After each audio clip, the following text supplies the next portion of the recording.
Most people don't realize how much their personal information is being bought and sold every day. Data brokers are making billions, pulling details about you from public records and the internet, and then packaging and selling it, usually without your consent. That's how your information lands in the hands of scammers, spammers, even stalkers. It's why you get endless robocalls and why ads seem to follow you everywhere. That's where Aura comes in. Aura actively removes your data from broker sites and keeps it off. They also instantly alert you if your information shows up in a breach or on the dark web. But Aura goes beyond data protection. With one app, you get a VPN, antivirus, password manager, spam call protection, dark web monitoring, and even up to $5 million in identity theft insurance. All backed by 24/7 US-based fraud support. Other companies might sell just credit monitoring or just a VPN.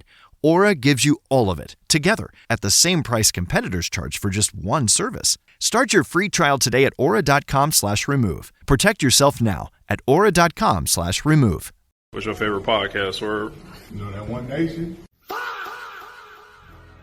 This is Jordan Grace, and you're listening to the Social Suplex Podcast Network. BWB, this is One Nation Radio.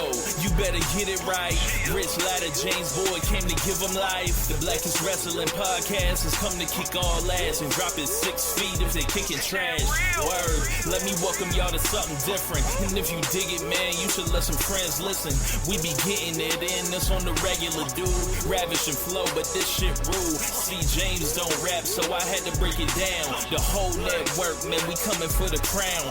Raps in the columns, I keep them both covered. Making the beat too, so the listeners can bump it. Hit us with the rating, yeah, I'm saying it's a 5. Before you hit it, talk, bob your head side to side. It's One Nation Radio, and this is the beginning. It's Rich, and I'm here with James. It's time to listen to One Nation. You got to unleash the power of the pyramid. This is Mike Sempervive from WrestlingObserver.com. Check me out on Wrestling Observer Live every day. And also check out your boys, Rich and James, on One Nation Radio. This is Kenny Omega. We're listening to One Nation Radio. Check it out, guys. These guys know what's up. Big Kenny Omega fans, and that's all that counts to me. Goodbye and good night. Bang. Welcome to the May 25th edition of One Nation Radio. I am your host, Rich Latta. Going solo this week.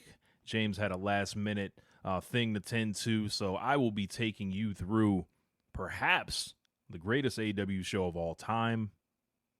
Is it? I guess we're going to find out. Here live with everybody in the comments. I'm going to need you guys to be my co-hosts to keep me on board here, steering everything correctly. But yeah, man, it was an incredible night for AEW, not pro wrestling. It wasn't the Worldwide Wrestling Federation helping out here. It wasn't TNA helping out over here. Normalize being able to give credit out. Normalize being able to assign who actually affects things. As you can see sometimes when a bad WrestleMania night happens, oh, it's bad for pro wrestling right now. We see people whining and crying. No. That has nothing to do with what those wrestlers in the AEW locker room went out on this major show, the second biggest gate in this company's history, with 2 AEW guys in the main event, several other superstar-laden matches, and just overall a show that when you turned it on in the pre-show, you could see things were going to be different. That night, you could just see the atmosphere. The building looked amazing. The stage was all right. It was uniquely New York, and it felt like it was just a convergence of so many things as far as where wrestlers are in their career, where the company has matured to in its 7-year birthday show, essentially.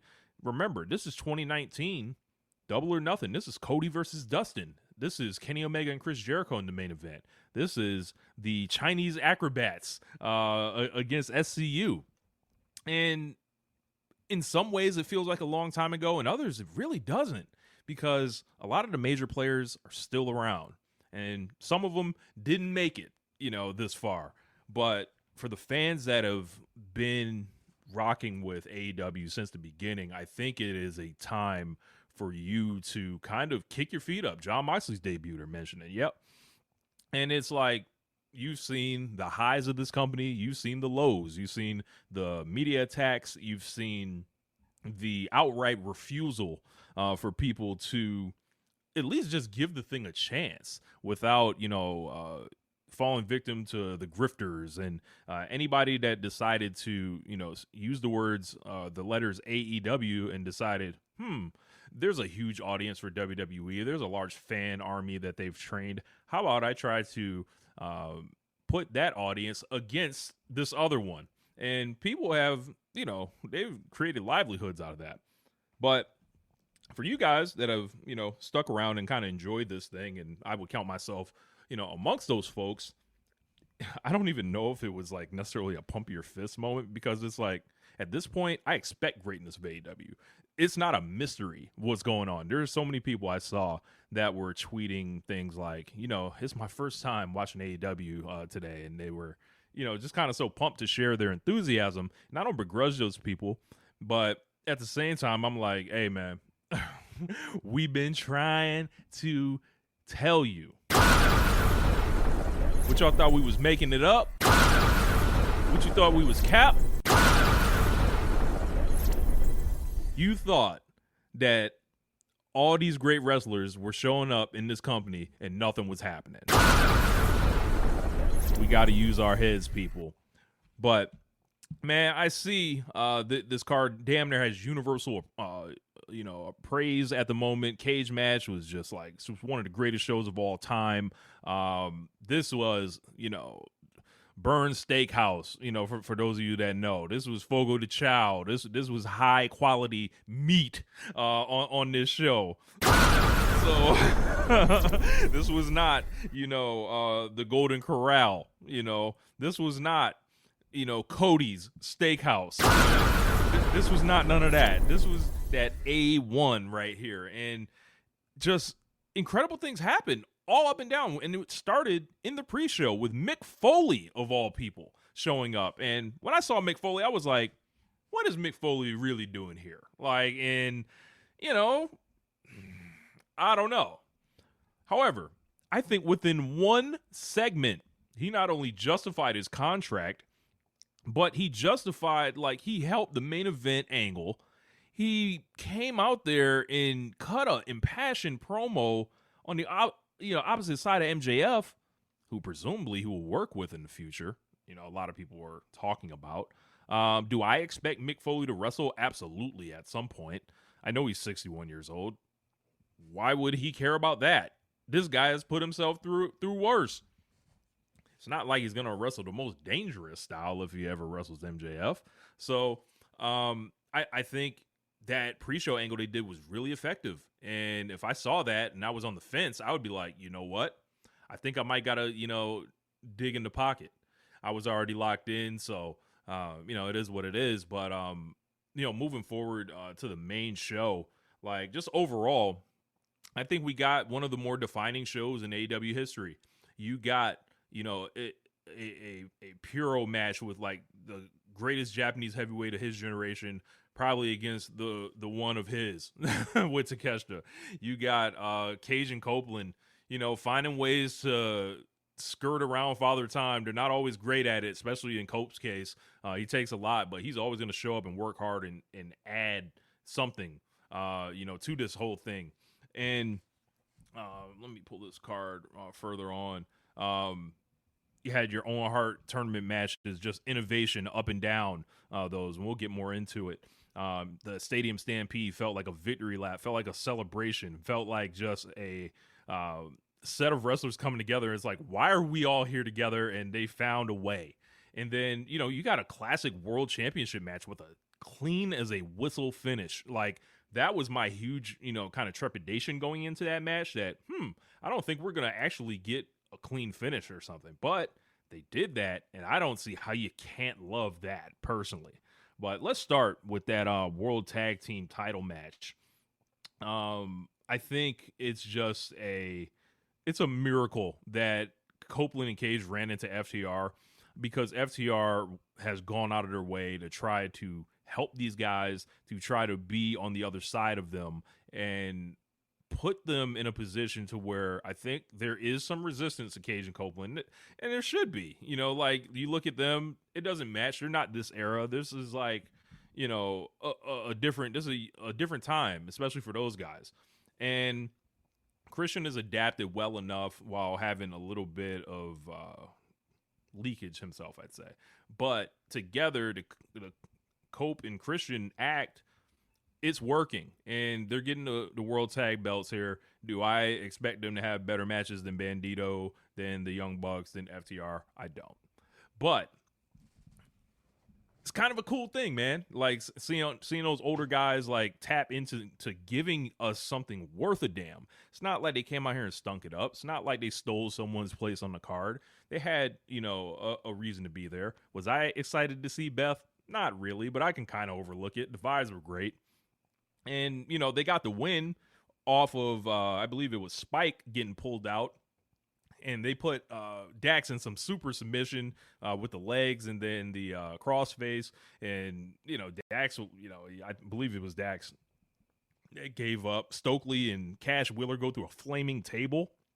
Literal fall out there. It was a lot, man. Like, it was nuts. Like, it was nuts.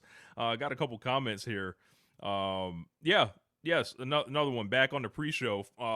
They mentioned The Rock on the pre-show. Mankind tried to throw that out there like, yeah, I'm going to mention The Rock, but Rock got them boos. And I was like, I knew we were in AEW country. There's nothing to cheer about The Rock, Dwayne Johnson, in a wrestling context this year. Absolutely not. That's TKO. That's the enemy. You know, it's in front of this crowd. You know, after that, let's see. My man Dan, he says, I happily will give AEW $50 semi-monthly because they have proven, and I will get my money's worth every single time. Absolutely. Seamus Nova, he said, dudes got way too comfortable talking out of the side of their mouth about Nueva York. This weekend was a reckoning. New York is pro wrestling. New York is basketball. FOH, the W is back. King of the North, Swerving Bandito. Also, Seamus Nova, Swerving Bandito had me screaming. Hurt Syndicate got a 5 out of Rich. Absolutely. Put him next to the Elite, I guess. It was an awesome show, man. But yeah, do I have reservations about them winning the belts? I really don't. Like, I think that whatever is set up with the tag belts is pretty locked in to culminate at All In, so I'm not really tripping either way about it. Short term, FTR had a pretty good reign, like you could say, like after that Bucks thing, like they were kind of struggling at first. They fought the Bucks, and then they ended up getting back on track with that all-timer they had at Revolution. And you know, sometimes they got to get their run too, and I guess, you know, with FTR in the news, they're talking about these guys are going into an option year with free agency and all that. So what should they do? I don't know. I think they should do what's best for them. You know, they've you know, earned the right to, you know, explore all options. If this is going to be, you know, coming up towards the end for them in AEW, I would appreciate, you know, the things that they kind of did. But also, if it's that time, it's that time. They want to stay, they want to go. It's whatever. There's a lot of teams, you know, in this company, but FTR has been more good than they have been bad. They have been annoying, if anything. So they have accepted the challenge to work on Saturdays when a lot of people did not. So they'll have my respect in one respect there. Second match of the night, which I was shocked to see, kind of second match of the night. Konosuke Takeshita versus Kazuchika Okada. And brother,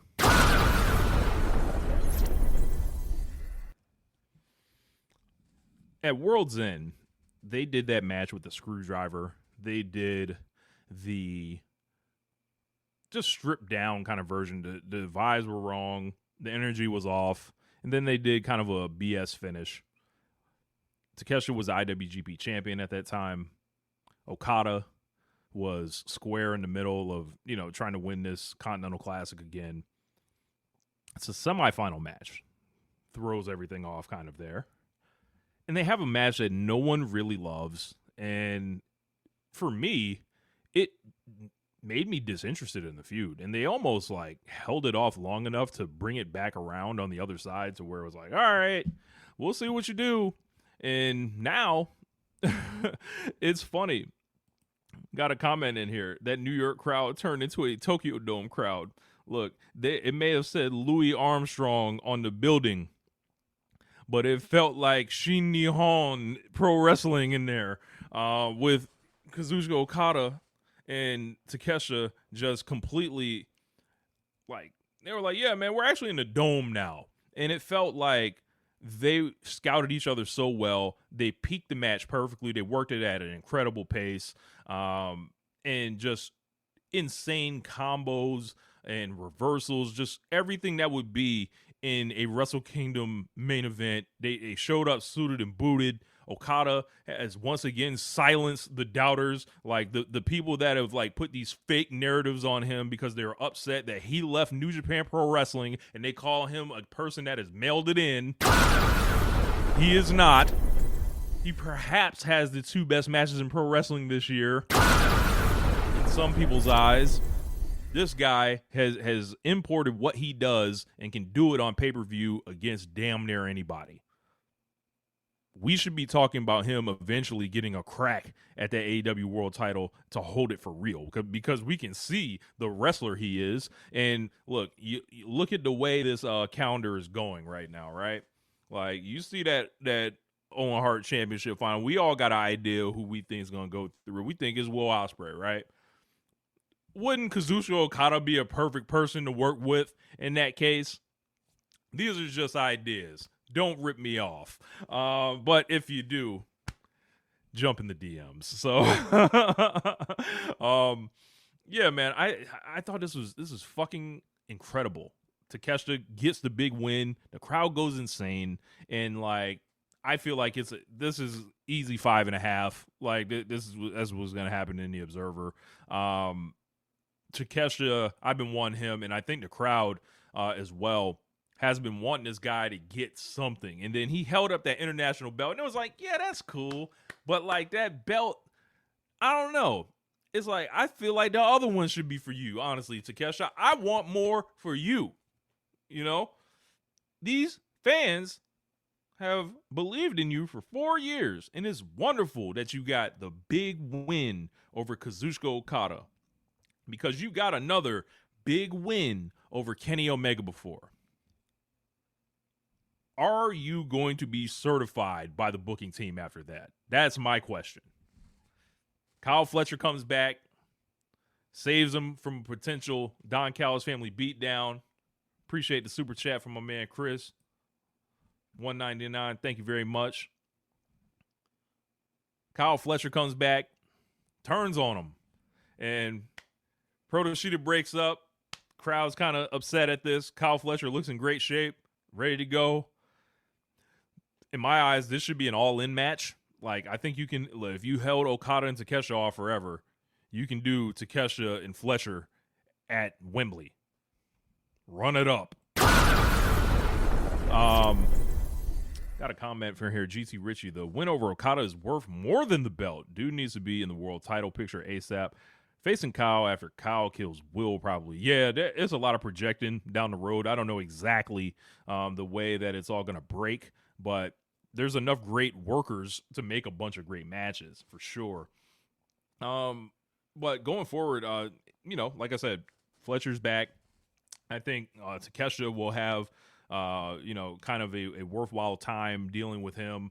And if Takesha's like out of the group, like if it's not something where they whooped him and he's going to stay in the group for whatever reason, for me, this feels like one of the next major feuds in AEW. Okada and Takeshita did all that in 19 minutes. They didn't even need to go 35 or anything. It has a 9.52 on Cage Match right now. That's incredible.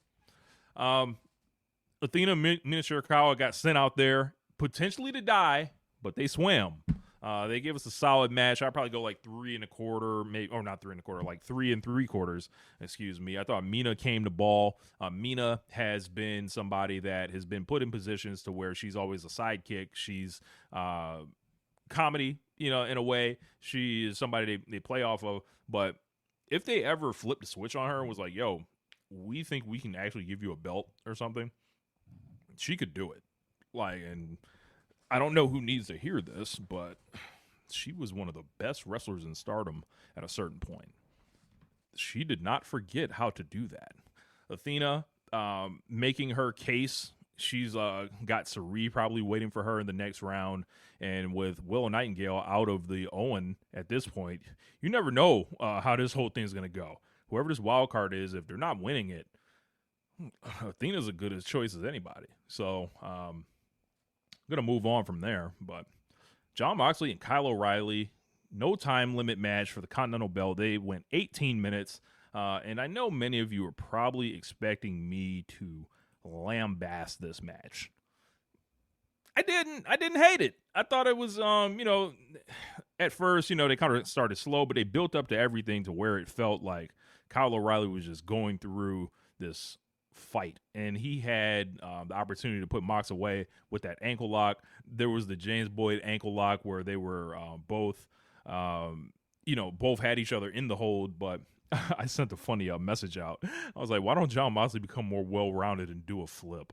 And, I actually, someone clipped me because I was saying that on my stream as a joke, the watch-along I did, and saw people quoting it on Twitter, so I just amplified it. It was pretty funny. But, yeah, I thought it was a good match. I'd probably go 4 stars on it. And I think that Moxley is kind of suffering, like he's long in the tooth right now, like with his storylines and his alignments and different stuff like that. But, when he gets to a big match, you can trust him to have a great big match. It's just some of the stuff that's in between it. And as long as he's not, weighing down other programs seemingly, he seems to be fine. Now, as far as how people are enjoying the Continental title reign of his, I don't know, man. I think it's a tough one. Appreciate you, Bughouse. If this is the first time we're on here. We host O&R most times on here. You would see James, but James had something going on this evening, so it's just I. Yes, King of the North, do a flip, Jon Moxley. Yes. Do a flip. Who else?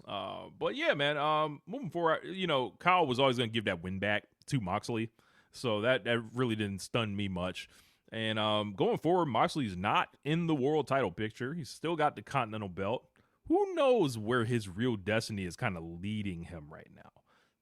If it were me, since he does not seem to really have any interest in that world title, perhaps he could set up something with one of the people who beat him, like Claudio Castagnoli. Maybe. I don't know. Perhaps.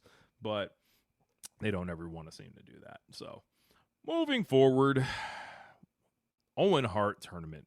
Will Ospreay versus Samoa Joe. Now, brother, Will Ospreay and Samoa Joe have kind of missed each other. Like, they would not just be in places the other one was. Like, Ospreay was in TNA.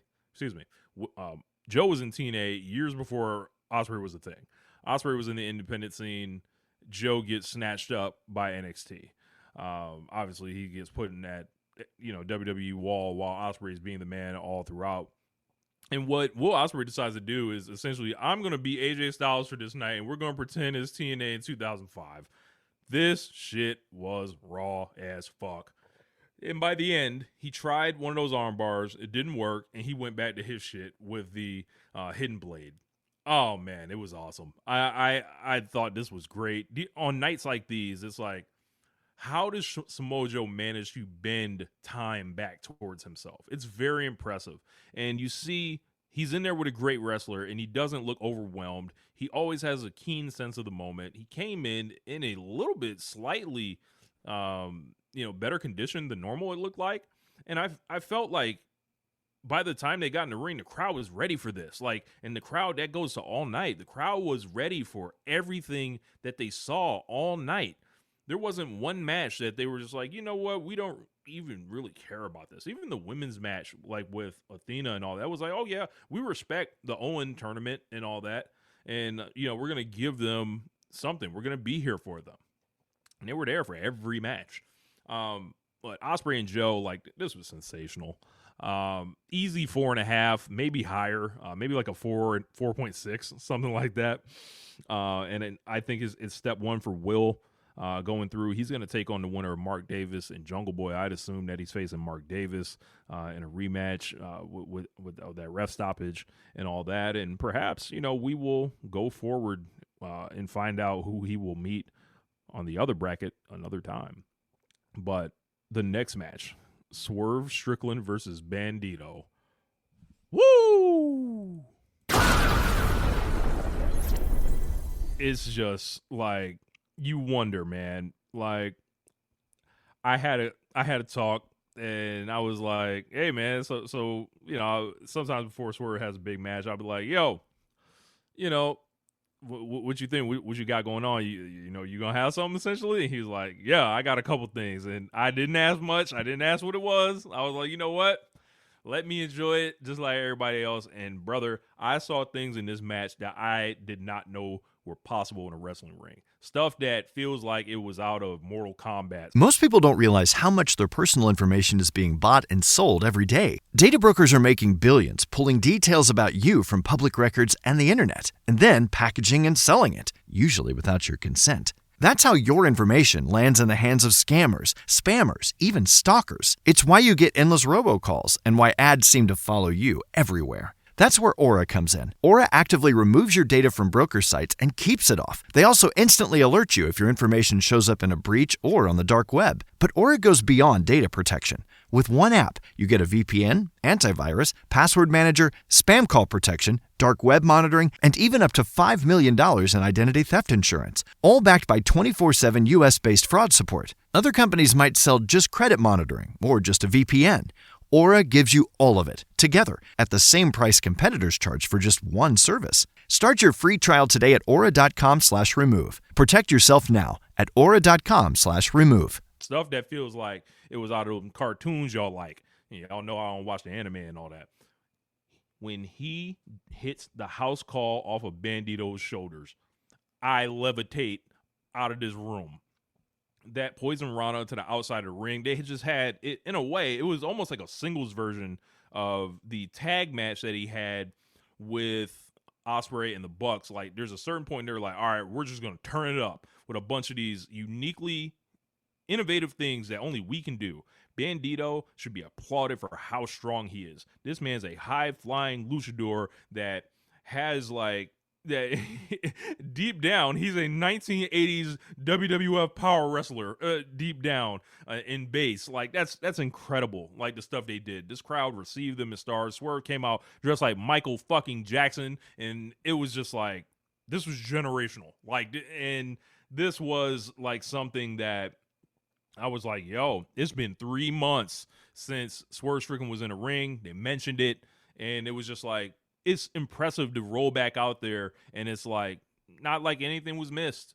And Bandito, and Swerve has always been a match I thought would go crazy hard. Two guys that I would think would have great chemistry. I would consider Bandito kind of like an offensive wrestler. Swerve is somebody that can be an offensive or defensive wrestler, and it feels like, he was that mirror for Bandito, and Bandito just, crazy spots of himself, and I really enjoyed this match. The crowd really turned this one up. I think you could argue this was the best match up to this point in some people's eyes, like over the Okada match, over the Joe and Ospreay match. That grounded 21 plex, they're mentioning it in the comments right now, but that standing house call on his shoulders, prepare.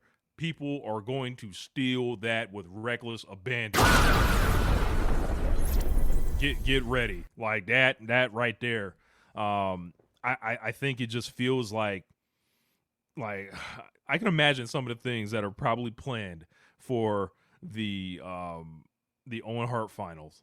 Should things break the correct way. So yeah, Seth Rollins, don't even think about it. You try that, your knees, you're gonna be hearing this. No. Don't do it, brother. But I think that everything that has gone down to set up the Owen tournament is going to start playing out in effective ways. Swerve's cutting promos on Twitter right now, talking about his road to Wembley Stadium. We heard Ospreay talking about his road to Wembley Stadium. They've got to go through each other. That's where all this is pointing to. I'm really excited to see it. So glad to see Swerve back in the ring too. Women's 4-way title match. Tekla defeats Hikaru Shida, Jamie Hayter, and Statlander. Statlander and Shida kind of blow up, and Tekla runs out the back door with the championship. This was pretty good right here. I think Tekla's doing a great job with the championship still. You got her in a 4-way match defending here. And a lot of times companies, I think, do 4-ways when it's like, oh, we don't have a particularly strong build, and you've wrestled Jamie Hayter before. You wrestled Statlander. Statlander has something going on with Shida. You haven't worked with Shida in a while. So, like, this is what they do to kind of, like, burn a month, essentially. And, you know, it was effective. I would say, like, 3 3/4, something like that on this one.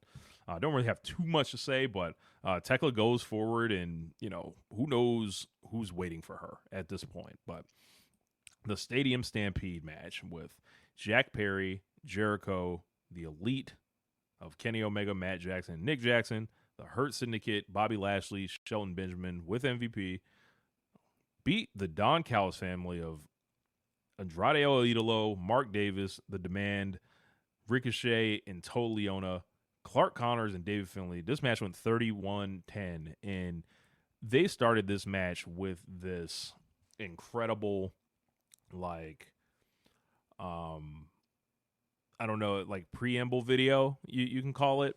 I think they had some Metallica music playing, if I'm not mistaken, and it's like they're introducing everybody. And they're showing Jericho, and then he's, doing Jericho things. They show the Hurt Syndicate, and they got the tennis balls because they're in Louis Armstrong. And they show Jack Perry eventually. They show the Bucks with their suits with the tassels, just amazing. And then they cut to Kenny Omega. And, brother, Kenny Omega gives the biggest pop. He's smoking a cigar. Man turns to the side like so. Looking like the coolest MF in the world, and then he realizes he can't actually smoke this, and he starts coughing, and it's the funniest shit because, of course, Kenny Omega don't know how to smoke. It's amazing. Like, he just knows what are going to pop his fans to a greater degree almost than anybody, I think. And it just looked like a really unique team, and it's like, what would the Hurt Syndicate, Jericho, and the Elite and Jack Perry ever talk about or discuss? And then they all come out like similarly dressed, and they're wearing these black business suits and stuff like that. It was really a nice touch and a nice presentation, and it really was just like, it was a victory lap for those guys, I think, because they took a picture and it was like the founding fathers, and it was like Jericho and the Elite. The Hurt Syndicate came in there, and I think what they did in the match was just kind of remind everyone of the awesome things that they can do. And their business stuff aside, like if they want to sell for people, if they actually want to do jobs aside, right? Tonight, they didn't have to do any of that. So, like, all they had to focus on were being big, explosive, and, like, just being in the right place and contributing to what was overall a team effort between, like, both of these teams. I thought that Ricochet with that shooting star press off the rope, like, we'll never forget that. Shelton Benjamin had a flip dive himself. They had Bobby Lashley doing super kicks, and a lot of this was these guys all being willing to play the role, commit to the bit. I love this. I don't know if you can tell. I love this whole show. Like, it just feels like we were at a point in time in this company that it all comes together on a certain night, even if the build isn't quite there. And I think I had a question earlier from my boy Seth Rich Rogan. He was like, top 5 AEW shows that went, and kind of outkicked their build. I think you got to mention this one. You got to mention All Out 2023. You've got to mention perhaps Revolution 2024, maybe, if I'm not mistaken. Let's see. I would go with Revolution 20. Okay. The first pandemic show, the Double or Nothing 2020, I think. I would probably also say Worlds in 2024, possibly.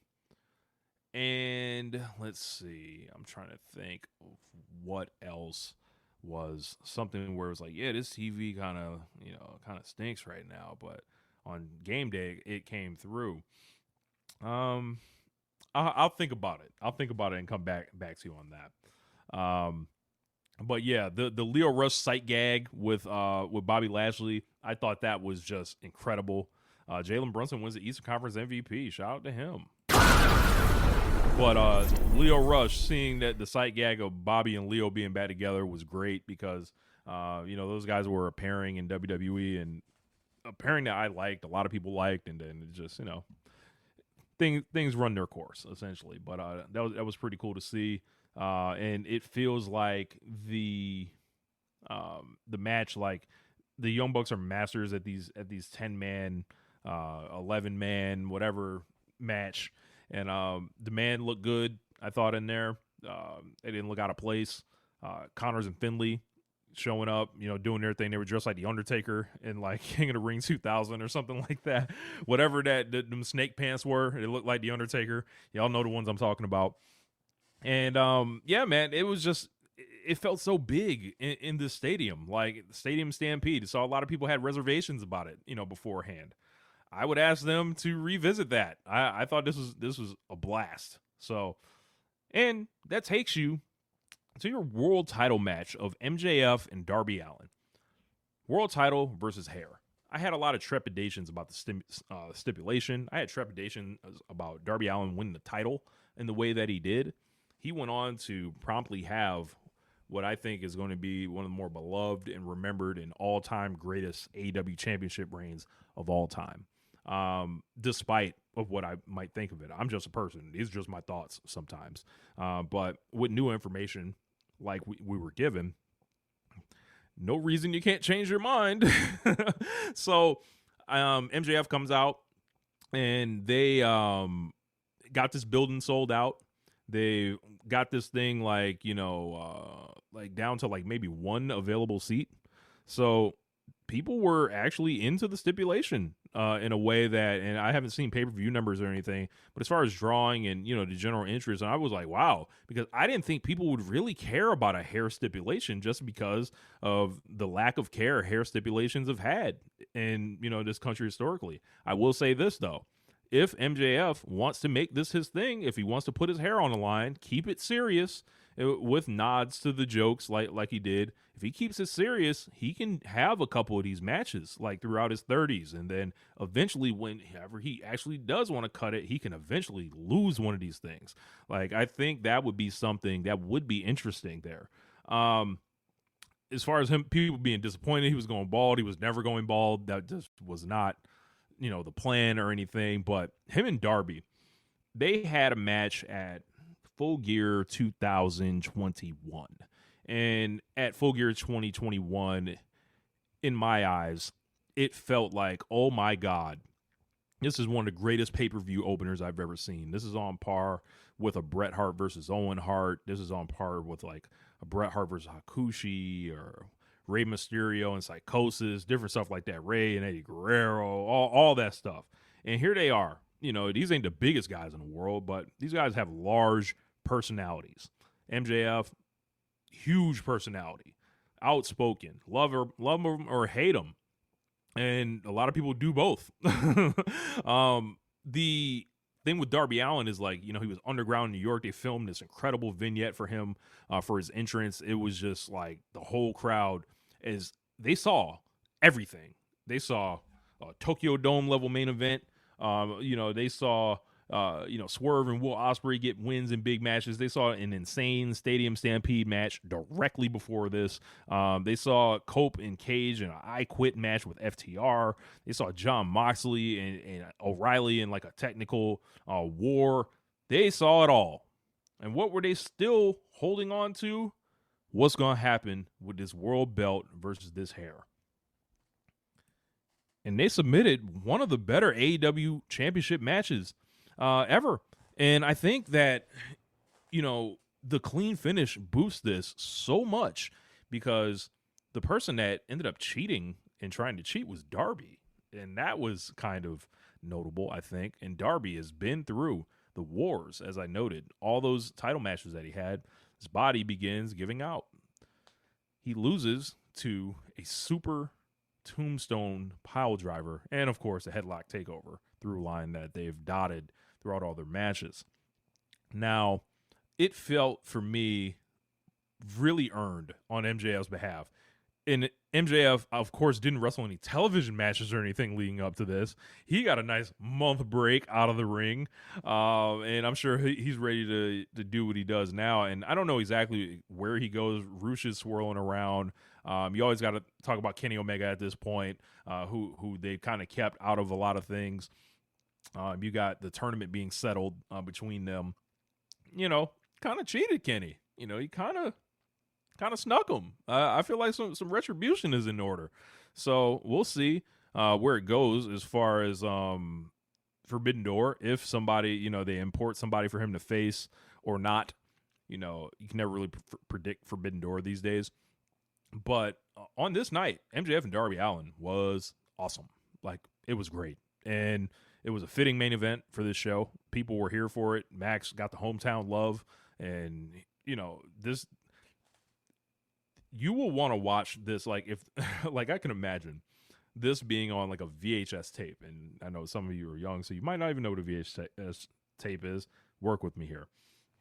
But when I was a kid, I would get these comp tapes of great WrestleMania matches or WrestleMania, sections of WrestleManias or whatever big, shows it was. And you would put it on, and you could just look around the building and be like, damn. I wish I was there. And immediately as this show went on, the whole night, I was like, wow, I wish I was there.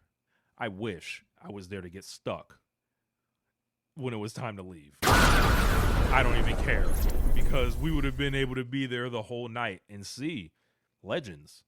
And when I say legends, I don't mean just Copeland and people that are 50 years old. I mean people in the middle of their prime right now that are being legendary on every show and that will go down as legends.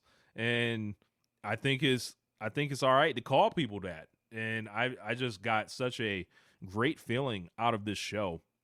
And, nothing's perfect. AEW's not perfect. You guys know how we get down on this show. Sometimes it's like, why do we pick at certain things? Because of nights like this. And I don't mean the 5 heartbeats. Nights like this is where the scrutiny, the putting things under a microscope, I feel like all that pays off. Like, that feels like it was worth it. It feels like it's worth your time spent, feels like it was worth your money spent, and it feels, for me, like a worthy entry to the Double or Nothing series, because Double or Nothing started as basically All In Part 2. And the way it was set up, Double or Nothing was incredible last year, too. They should always have a great Double or Nothing, because this should flash your mind back to Jon Moxley throwing Kenny Omega off the stack of chips. It should flash you back to Young Bucks and Lucha Brothers. It should flash you back to just a completely new company that rising in the age of social media and what they fought through to get there. We're talking Trucks Discourse. We're talking the Nightmare Collective. We're talking about the CM Punk and the Elite drama. We're talking about the Elite figuring out how to put their group IP into this company, invest in themselves, protect themselves, and also try to work with other people to get them over. You're talking about Swerve and Hangman. You're talking about FTR. You're talking about Takeshita, Okada, Eddie Kingston. You're talking about just like so many people that put, Omega going 50-50 with Alan Angel is correct. So many people put so much blood and sweat into this thing, right? And Tony Khan has not been a perfect leader by any estimation. You can talk about mismanagement and relationships, how he's handled talent. You can talk about, his public stuff. You can talk about his good relationships with the media, sometimes his bad ones that it vacillates. You can talk about him with Ring of Honor. You can talk about a lot of stuff. But one thing he's done is kept them lights on. stood 10 toes down with those relationships. Mentioned Will Ospreay coming into this company, setting it on fire since he's came in with Kyle Fletcher. It's a lot of people that are doing their thing. Brought Mercedes Moné over. Tony Storm. Like, nah, man. Like, we're talking about All In. 80,000 people in Wembley. Biggest show ever. All these things that people like to pretend don't happen or exist. Nah, man. It's here, dog. Like, it's stamped. Even to the point where if it did go away, we will always be like, yo, dog, do you remember? Do you remember? Like DJ Clue, do you remember how they was getting down in AEW? Do you remember? Like, this company is built on surviving. The first show that they ran was getting the card switched up with Hangman Page versus Pac. They couldn't make the thing happen. They were audibling then. Jericho loses the championship. Literally. Like, loses the physical belt. And what do? They turned into something. There was a lot of times where it looked like, oh, damn, this thing's going to be, I don't know what to make of it. Like, in the outset of CM Punk exiting from the company, a lot of bad will towards the promotion, playing the fight footage, and just these low moments that are kind of designed to bring you. And at the end of the day, the thing, you think about it, Myron's mentioned it, AEW surviving COVID. Yeah, fortuitous timing of getting that extension, because they don't get that extension. Who knows if they're still on the air? With how COVID was. And it was just like, every time Double or Nothing comes around, Double or Nothing cannot be bad. Because if Double or Nothing is bad, it makes you feel like, like you're limping, to past your birthday, rather than thriving on your birthday. Sting, yes, as you mentioned. MJF, the four pillars. People laugh at the pillars and the idea of the pillars and who they are, and they're these juniors, cruiserweight guys. Fuck all that. Like, those dudes were in there at the beginning, and they were like, yo, we're here. We're going to do our thing. Sammy Guevara, fresh face on national TV, the first Dynamite match with Cody Rhodes. Cody wasn't in there by himself. Like, this is like, it's a celebration, really, and I think the roster should feel really good about themselves. Tony Khan should feel good about himself for, a job well done that night. But, it's wrestling, so it always continues. But at least for, these reviews and what should be documented till the end of time, long after we're all gone, I hope this podcast survives. Someone to be like, when it's time for people to do retro shows, I wonder what Rich Latta and One Nation Radio and Social Suplex all thought about Double or Nothing 2026, the 7-year anniversary of AEW. I'll tell you this. I think it might have been the best AEW show ever. And I don't have a problem saying it. But that right there is probably going to wrap up ONR this evening. Make sure you listen to all the other shows on the Social Suplex Podcast Network. You know them all. Usually this is James' portion, so I don't have everything committed to memory at the moment. But make sure you check out ROPW as well. Visit the merch store and tell a friend about this podcast, about this network. And it's going to be a hot summer, man, in so many words. But we're going to wrap it up here. Thank you, guys, and a holla. Alrighty, so this is the beauty of editing. While I was on the live portion recording it, I forgot to mention the turn of Kevin Knight. Again, superstar potential has emanated off of Kevin Knight from the moment that he's walked into AEW. He turns heel on Darby Allin at the end of the match. And boy, this opens up a bunch of possibilities with him. Thinking about the heels that you have all over this company right now, between MJF, Swerve, Fletcher, and then Kevin Knight now. Kevin Knight has got a unique thing about him. I think a lot of people were anticipating him turning. He's been showing in his promos of late just this kind of bit of cockiness, a bit of arrogance to him. And the company is high on him. Believe it. I think that he's going to do awesome in the role. And I'm interested to see, he attacks Darby Allin, basically tells Darby, you better get the job done. Darby doesn't. It gives Darby kind of a landing place after losing the world belt. And for Kevin, this is a path to the World Championship. You turn and you make it to where now you can get some type of story that people really buy in. And a beloved guy like Darby Allin was probably a great person for him to work with. And it feels for me, the opportunity Kevin has is to step in and just rise up in a way that would be similar to a Swerve Strickland, the way he rose up in the company, a big heel turn, and then personality, correct feud, and it's on you from there, however far you get. Also, like, a Dwayne "The Rock" Johnson, like when Rock turned, you turn him, and Rock admittedly started from a lower point than Kevin did. Nobody was booing Kevin. Kevin got over as a babyface just fine at every level and was already a champion. But he can show his personality to people who, may not get it yet with him, may not see exactly what those of us that have watched him for years have been able to see. I think that Kevin is a potential world champion in any company he decides to be in, and he's going to be in AEW for a while. So I think that he's got a great opportunity, and there's, a lot of belief in him. So, that's all you can ask for is for, a company to identify prospects, bring them in, give them something, they succeed, reward them a little bit more, then push the button on them. And it looks like this is his button push. I would anticipate Kevin Knight being one of the biggest stories of the year in 2026. And when we're sitting here a year from now, we could easily be talking about somebody that has already won the World Championship. But yeah, that'll wrap the show up now. Peace.